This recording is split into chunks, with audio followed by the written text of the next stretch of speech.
तो जय हिंद दोस्तों, मैं रज़ा आपका स्वागत करता हूं अपना चैनल रज़ा अकेडमी पर। मैं आशा करता हूं कि आप सभी अच्छे होंगे और स्वस्थ होंगे। तो आज की इस वीडियो में हम क्लास 10th को सिलेबस को समझने वाले हैं। आखिर क्लास का 10th का सिलेबस क्या है और इसमें कितने विषय होते हैं और कितने अंक के विषय होते हैं। ठीक है, तो हम इस वीडियो में समझेंगे कि हमारा क्लास 10th का सिलेबस और उसमें हमें किन किन विषयों को पढ़ना होता है और एक विषय कितने नंबर के होते हैं। क्योंकि किसी भी एग्ज़ाम के प्रिपरेशन करने से पहले हमें सिलेबस को जान लेना बहुत ज़रूरी होता है। अगर हम सिलेबस को समझ लेंगे तो हमें एग्ज़ाम को समझने में बहुत ज़्यादा वरीयता होती है। तो चलिए बढ़ते हैं अपने सिलेबस की तरफ। हमारा सिलेबस कुल 6 विषयों में बटा हुआ है। जैसा कि आपको स्क्रीन पे दिख रहा होगा, हमारा जो सिलेबस है वह कुल 6 विषयों में बटा है। हमारा जो पहला होता है, सबसे पहला विषय है हिंदी। तो हमारा पहला विषय है हिंदी। दूसरा विषय जो हमारा है वह है अंग्रेजी और तीसरा विषय हमारा है गणित। चौथा विषय हमारा है सामाजिक विज्ञान तथा पांचवा विषय है विज्ञान और छठवां संस्कृत या उर्दू होता है। वो कैटेगरी वाइज जो जोन ले वैसा होता है। ठीक है, तो हमारे इन कुल 6 विषय होते हैं। ठीक है, जिस पे हमें जानना है कि इन्हीं पर सिलेबस पूरा हमारा क्लास 10th का आधारित होता है। और अब हम आगे बढ़ेंगे और पढ़ेंगे, जानेंगे कि क्लास 10th का जो ये पूरा सिलेबस है उसमें गहन अध्ययन करेंगे और जानेंगे किस तरीके से सिलेबस है और क्या क्या हमें सिलेबस में पढ़ना है। तो चलिए बढ़ते हैं अपने सिलेबस की तरफ। हमारा जो पहला है, इससे पहले सिलेबस समझने से पहले हम बिहार बोर्ड के द्वारा जारी किया गया एक नोटिस को देखते हैं, जो बिहार बोर्ड के ऑफिशियल वेबसाइट से उठाया गया। ये ऊपर इंग्लिश में है, नीचे दिया गया है हिंदी में। तो हिंदी में पढ़ते हैं कि आखिर बिहार बोर्ड ने क्या नोटिस दिया है। ठीक है, यहाँ पर लिखा गया है सबसे पहले कि बोर्ड परीक्षा में 2 बार माध्यमिक और वरिष्ठ माध्यमिक विद्यालय परीक्षा आयोजित करता है। यहाँ पर लिखा गया है कि बोर्ड वर्ष में 2 बार माध्यमिक और वरिष्ठ माध्यमिक विद्यालय परीक्षा आयोजित करता है। एक फरवरी से मार्च में होने वाली वार्षिक बोर्ड परीक्षा और दूसरी हर साल मई से जून में आयोजित होने वाले पूरक परीक्षा। मतलब कि बोर्ड जो है 2 परीक्षा लेता है। एक होता है जो माध्यमिक विद्यालय आयोजित करता है फरवरी से मार्च में होने वाली वार्षिक परीक्षा, और एक लेता है पूरक परीक्षा जो मई से जून में होती है। ठीक है, अब हम देखते हैं कि क्लास 10th का सिलेबस किस तरीके से बोर्ड बताया है। बोर्ड द्वारा यहाँ पर जारी किया गया, देखिए कि बोर्ड बता रहा है कि पाठ्यक्रम के अनुसार गणित, विज्ञान और सामाजिक विज्ञान कक्षा 10 के छात्रों के लिए 2 भाषा अनिवार्य विषय हैं।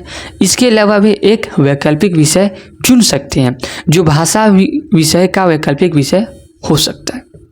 बस बिहार बोर्ड के द्वारा यही इतना बताया गया है, बाकी विस्तृत रूप में किसी भी प्रकार की जानकारी यहाँ पर नहीं दी गई है। समझे, यहाँ पर बस यही बताया गया है कि गणित है, एक विज्ञान है और दूसरा सामाजिक विज्ञान।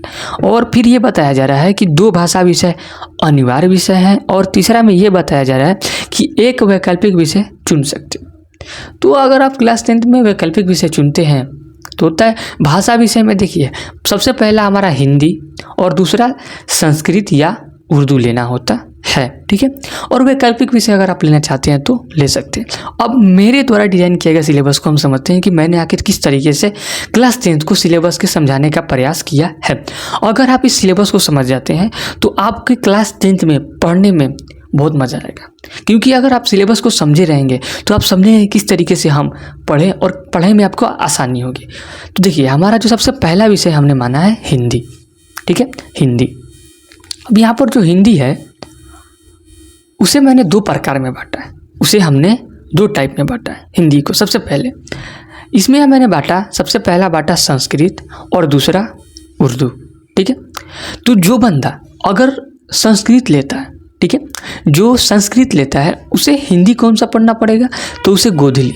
जो संस्कृत लेगा उसे गोधली पढ़ना होता है, गोधली हिंदी होता है। ठीक है, और जो उर्दू लेगा उसे किसलय, क्लास 8 का जो बुक किसलय होता है उसे पढ़ना होता है। ठीक है, मैं यहाँ पर एक चीज़ को ऐड कर दूं कि अगर आप क्लास 10th के नॉन हिंदी को पढ़ना चाहते हैं तो हमारे चैनल पर पहले से ही सभी वीडियो को अपलोड कर दिया है। क्लास 10th के सभी चैप्टर के वीडियो को अपलोड कर दिया है और उसका प्लेलिस्ट बना दिया गया, आप जाकर उसे चेकआउट कर सकते हैं। और क्लास 10th के सभी विषयों का अध्यापन करने का इस चैनल पर प्रयास किया जाएगा। ठीक है, और यहाँ पर हिंदी में एक चीज़ पढ़ना होता है, हिंदी व्याकरण। ठीक है, हिंदी व्याकरण के जो भी अंतर्गत विषय, जो भी टॉपिक आते हैं उसको भी हम इस चैनल पर कवर करने वाले हैं।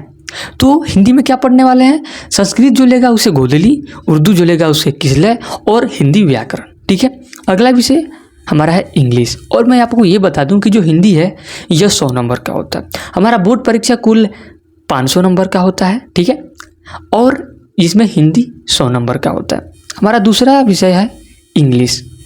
ठीक है, दूसरा देखते हैं इंग्लिश। जो हमारा इंग्लिश है यह भी 100 नंबर का होता है, किंतु इसके नंबर हमारे उत्तरी नंबर में ऐड नहीं किया जाता है। जो हमारा रिजल्ट आता है उसमें इसका नंबर ऐड नहीं किया जाता है। और ये मत देखिए, आपका जो 11th होगा ना 12th, तो जब आप इंटरमीडिएट का एग्ज़ाम देंगे तो उसमें इंग्लिश के नंबर को ऐड किया जाएगा।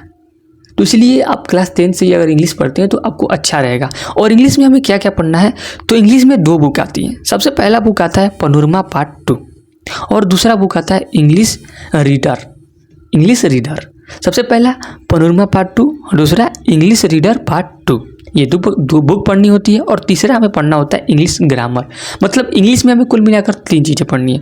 2 बुक, पहला बुक जो है जिसका नाम है पनोरमा पार्ट 2 और दूसरा बुक है जिसका नाम है इंग्लिश रीडर पार्ट 2 और तीसरा चीज़ पढ़ना है हमें इंग्लिश ग्रामर। ठीक है, बाकी आप जानते होंगे इंग्लिश ग्रामर में क्या पढ़ना होता है। ठीक है, अब यहाँ पर बढ़ते हैं हम अपने तीसरा जो विषय है गणित की तरफ। तीसरा विषय हमारा गणित है। गणित भी 100 नंबर का होता है। और यहाँ पर गणित में बस ज़्यादा कुछ नहीं, गणित में एक बुक आता है मैथमेटिक का जिसे आप पढ़ लेंगे। और बाकी इस पर विस्तृत हम चर्चा करेंगे इस चैनल पर कि गणित का अब क्या विषय है, गणित में कितने चैप्टर हैं, किस तरीके से इसे हम आसानी से पढ़ सकते हैं, उन सभी विषयों पर भी हम चर्चा करेंगे। अभी फिलहाल हम क्लास 10 के रफली सिलेबस को बताने आए हैं। तो मैंने आपको बताया कि जो गणित है उसमें एक बुक पढ़ना है मैथमेटिक्स। ठीक है, अब बढ़ते हैं हमारा जो चौथा विषय है। चौथा विषय कौन है, चौथा विषय है हमारा सामाजिक विज्ञान, सोशल साइंस, सामाजिक विज्ञान। अब सामाजिक विज्ञान है जिसमें हमें कुल 4 पार्ट में बंटा होता है सामाजिक विज्ञान। सामाजिक विज्ञान का जो पहला पार्ट है वो है इतिहास, दूसरा पार्ट भूगोल प्लस आपदा प्रबंधन, तीसरा पार्ट जो हमारा है राजनीतिक शास्त्र और जो चौथा पार्ट है अर्थशास्त्र। तो रफली आप यहाँ पर देख रहे हैं कि जो हमारा क्लास 10th में सामाजिक विज्ञान का विषय यह 4 पार्टों में बटा हुआ है। सबसे पहला हमें इतिहास पढ़ना है, दूसरा भूगोल प्लस आपदा प्रबंधन, तीसरा राजनीतिक शास्त्र और चौथा अर्थशास्त्र। और ये भी सामाजिक विज्ञान भी 100 नंबर का होता है। तो इन चारों विषयों से ऐड करके सवाल पूछे जाते हैं।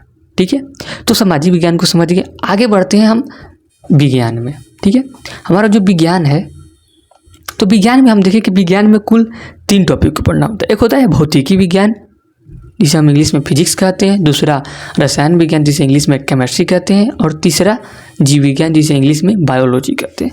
तो इन 3 टॉपिक को हमें यहाँ पर पढ़ना होता है, भौतिकी विज्ञान, रसायन विज्ञान और जीव विज्ञान। इन तीनों को पढ़ना होता है और इन तीनों को मिलाकर हमारे जो विज्ञान का प्रश्न पत्र आता है उसमें प्रश्न पूछे जाते हैं। और विज्ञान का भी जो प्रश्न पत्र होता है वह 100 नंबर का होता है। ठीक है, और अगला क्या हमारा है, तो अगला है संस्कृत या उर्दू। ठीक है, संस्कृत या उर्दू।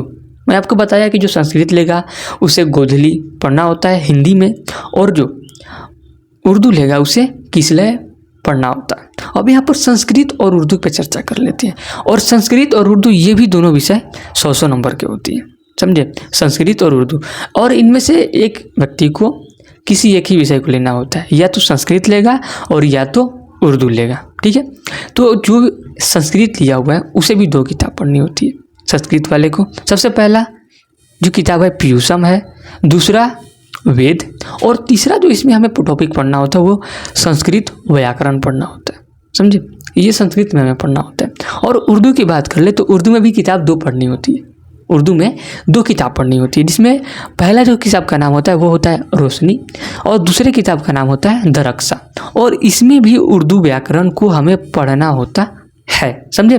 तो कुल मिला जुलाकर इन सभी को मिलाकर संस्कृत में पीयूषम और वेद और व्याकरण को मिलाकर 100 नंबर का प्रश्न पत्र बनता है।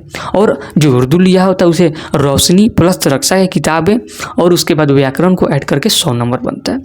तो आप लोग, मैं आशा करता हूँ कि आप लोग क्लास 10 के सिलेबस को समझ चुके होंगे। और मैं आपको ये बता दूँ कि इस चैनल पर क्लास 10 से संबंधित सभी प्रकार के और सभी विषयों के जो लॉन्ग वीडियो होते हैं, जो पाठ्यक्रम जिसमें समझाए होते हैं ना, वैसे वीडियो इस पर प्रोवाइड किए जाएंगे। तो आप इस चैनल को सब्सक्राइब कर लें, और अगर ये वीडियो अच्छी लगी हो तो लाइक करिए, अगर नहीं अच्छी लगी हो तो वीडियो लाइक मत करिएगा।